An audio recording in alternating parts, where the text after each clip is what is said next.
د نن ورځې تر ټولو ډیر لنډ او مهم خبرونو سرټکی د پشتو ټاپ ټي وي یوټیوب چینل ګرانو لیدونکو مینوالو سلامونه په دې هیله چې روغ او جوړ اوسئ. د نن ورځې تر ټولو ډیر مهم خبرونه. عبدالله ولسمشریزو ټاکنو نوماند عبدالله وای د ثبات او همپالنې ټیم پریکړه کړې چې د بیا شمېرنې په بهیر کې ګډون نه کوي. رولا غني امریکا د سولې په اړه له حکومت سره هیڅ راز رسمي اسناد نه دي شریک کړي. امریکا تر دې دمه د سولې په اړه له افغان حکومت سره هیڅ ډول رسمي اسناد نه دي شریک کړي. کابل د افغانستان د ملي امنیت عمومي ریاست وایي په کابل ښار کې د سړي تختونکو او وسلوالو غلو یو خطرناکه څلور کسیزه ډله نیولې ده. د افغانستان د ملي امنیت عمومي ریاست بیان وایي چې دغه کسانو په کابل ښار کې د دکاندارو څخه 200,000 افغانۍ او 4,000 امریکایي ډالر هم اخیستي وو. بلوچستان کې د پاکستاني پوځیانو په موټر د شوي چاودنې له امله 3 پاکستاني عسکر وژل شوي او 15 نور ټپیان دي. د برېښنا شرکت د افغانستان د برېښنا شرکت د خپلو هغو پوروړو تازه نوملړ خپور کړی چې د شرکت په بیا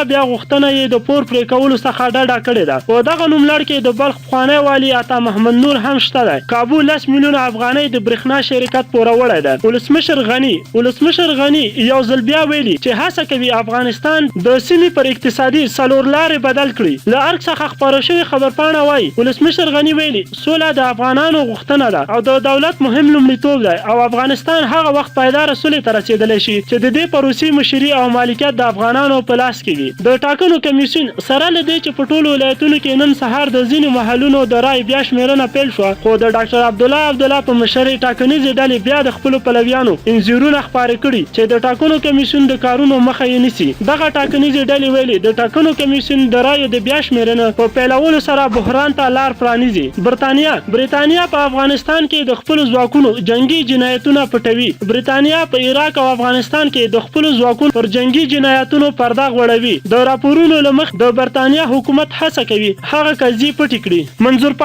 منظور پښتين وایي د پاکستان پوځ ماینونو لسګونه پښتانه وژلي دي. د پاکستاني پوځ ماینونو 1.5 کسان وژلي. د پښتون ژغورنې غورځنګ مشر منظور پښتين وایي د پاکستان پوځ په وزیرستان او نورو پښتنو میشتو سیمو کې د عملیاتو پر مهال ګڼ ماینونه ښخ کړي دي چې تر دې دمه یې بیرته نه دي ایستلي. د امریکا د دفاع وزیر وروسته تر هغې چې د امریکا ولسمشر ډونالډ ټرمپ په افغانستان او عراق کې په جنگي جرمونو تورن کسان وبخل، د یاد هیواد د دفاع وزیر مارک اسپیر وایي امریکایي پوځیان باید د خپلو کړنو ځواب ووایي. د تازه خبرونو لپاره در سره همدا اوس پشتو ټاپ ټي وي یوټیوب چینل سبسکرایب او سره د ګونګړي نشان ووهئ. ستاسو په نظر چې عبدالله ولې ټاکنې نه مني؟ خپل نظرونه مو راته د ویډیو لاندې کمنټ کې حتما ولیکئ. که ویډیو مو خوښه شوي نو حتما یې در سره لایک کړئ او له نور دوستانو سره مو هم شیر کړئ. تر بلې ویډیو مو په لوی رب سپارم.